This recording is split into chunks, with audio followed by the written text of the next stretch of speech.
Hi ဒီတခါတော့အမမနေ့ကအလောက်ကပြန်လာတဲ့အချိန်မှာအမျိုးတယောက်ကသူကားဆက်နှိုးလို့မရလို့ကျွန်တော်ပြောရတယ်လေဆိုတော့အဲ့ဒီကကျွန်တော်တွားကြည့်တယ်တွားကြည့်တော့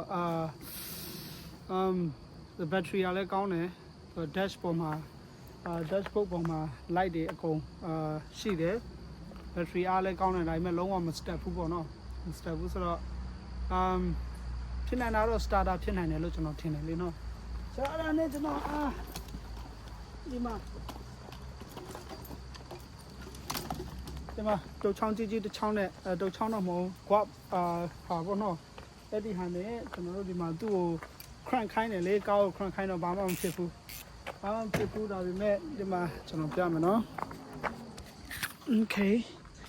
ဒီမှာတော့သူကနော်ဆိုတော့အဲ့ဒီမှာဒီဟာ starter လေးနော်ဒီဟာ starter မြင်ရလားမသိဘူးဒီမှာ starter နော်အဲ့ဒီသူ crank နေတဲ့အချိန်မှာဒီ starter ကိုဒီမှာအဲ့လိုမျိုးထိုးတဲ့အချိန်မှာ starter ကားပြန် step သွားတယ်လေ step သွားတယ်ဆိုတော့ starter faulty ပေါ့ဆိုတော့အမဒီမှာကျွန်တော် starter အသစ်ဝယ်ထားတယ်ဆိုတော့ဒီ starter ကိုကျွန်တော်ဒီနေ့ replace လုပ်မှာပေါ့နော်ဆိုတော့ကားက3,900,000လောက်ရှိပြီ2015ဆိုတော့ဒါ10နှစ်လောက်ရှိပြီဆိုတော့ဖြစ်တတ်တယ်ကျွန်တော်တို့ starter လည်းပြတ်လာနိုင်ပြီနောက်တော့ဒီမှာ alternator တို့เนาะAC compressor တို့အဲ့ဒါတွေကပြတ်ဖို့ရန်အတွက်အချိန်တွေရောက်လာပြီ10နှစ်လောက်ဆိုရင်တော့ဆိုတော့အဲ့ဒီဟာကျွန်တော်ဒီဟာလေးကိုဒီမှာဖះเจ้าကအပြင်အိမ်ရောက်ထားနေတယ်မှာသူ့ကိုနည်းနည်းဒါလေးပြန် replace လုပ်မှာပေါ့နော်ဆိုတော့ဒီ battery ကိုဖြုတ်ရမယ်ဒီ battery အောက်မှာ tray 2ခု3ခုလောက်ရှိမယ်ဒီကားက Toyota 2015 Toyota RAV4 ဆိုတော့အရင်လွယ်တယ်ဒီမှာဒီနားမှာပဲလွယ်လေးပဲတခြားကားတွေထက်ဆိုင်တော့အရင်လွယ်တယ်ဆိုတော့တချို့Hyundai တို့ Toyota Honda တို့ဆိုလို့ရှိရင်တော့ဒီအောက်မှာရှိတတ်တယ်ဆိုတော့အရင်ခက်တယ်လေဆိုတော့အောက်မှာရှိတတ်တယ်ဆို track တွေပါတယ်ဆိုရင်တော့ဟိုးအနောက်မှာအဲ့ဆိုရင်တော့အရင်ခက်တယ်ဆိုတော့ဒီကတော့လွယ်တယ်လို့ပြောရမယ်ဆိုတော့ကျွန်တော်ဒီဟာလေးကိုreplace လုပ်ပေးမှာပေါ့နော်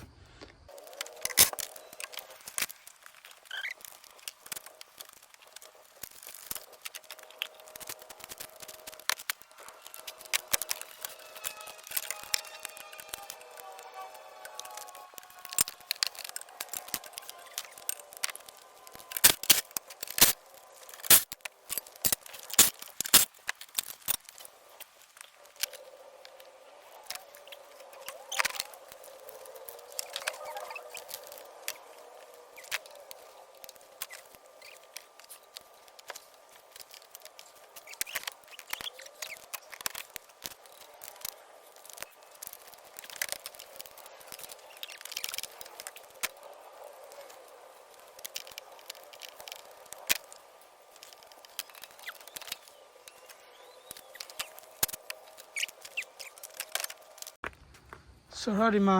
ထွက်လာပြီ starter ဆိုတော့ပထမဆုံးကျွန်တော်ဗာကြည့်ရမလဲဆိုတော့ဒီမှာဒါအဟောင်းပေါ့နော်ခေဒါအဟောင်းဒါအသစ်ဆိုတော့ဒီကောင်ကဒီတိုင်းကြည့်ရင်တော့ဒီတိုင်းထက်စီရင်တော့ကောင်းလားမကောင်းလားကျွန်တော်မသိနိုင်ဘူးဒါပေမဲ့ခုနကကျွန်တော်ပြောသလို10နှစ်ရှိပြီဖြစ်တဲ့အခါမှာတခါတလေအလုံးမလုံးတာတွေဖြစ်တတ်တယ် intermittently ခေါ်လို့ပေါ့နော်ခေါ်တာပေါ့ကျွန်တော်တို့တခါလေလုံးတယ်တခါလေအလုံးမလုံးဘူးဆိုတော့ဒီနှစ်ခုကို replace မယ်အရေးအကြီးဆုံးကတော့ဒီအပေါက်တွေတူဖို့ပေါ့နော်ဆိုတော့ဒီမှာဒီနှစ်ခုနဲ့ပုံစံကတော့တူမဲ့ပုံစံပဲเนาะဆိုတော့ဒီဟာလေးကျွန်တော် replace မယ်ဒါအသစ်ဖြစ်တယ်ဒါဟောင်း okay right there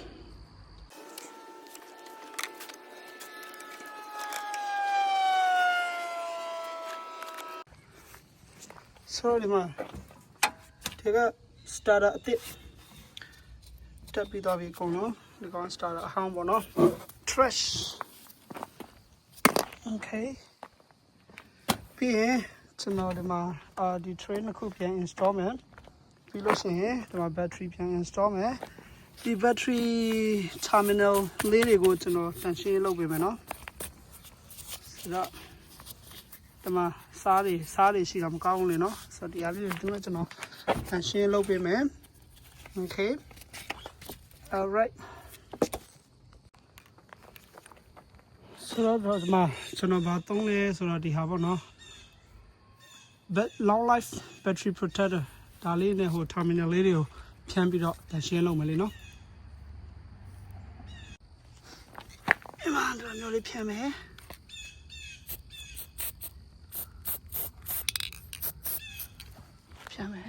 ပြန်တော့ဒီနေရာလေးတွေ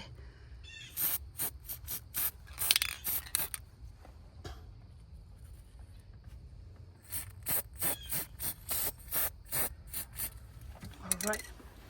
ခဏပြန်ဆောင်ပြန် tray တွေ install လုပ်မယ်နော်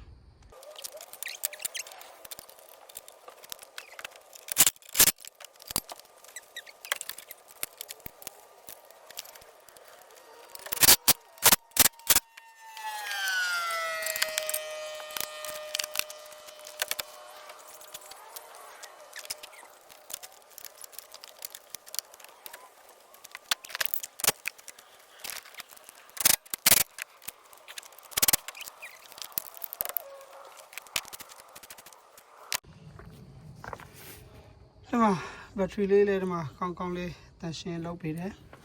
နော်ဆိုတော့ start ကြည့်အောင်နော်ဒီဆိုတော့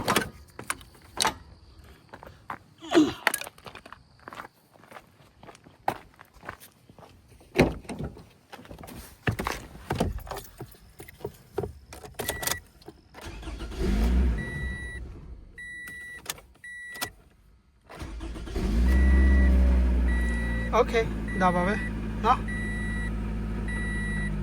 ဆိုတော့ဒီမှာ161 တသိန်း6000နဲ့1000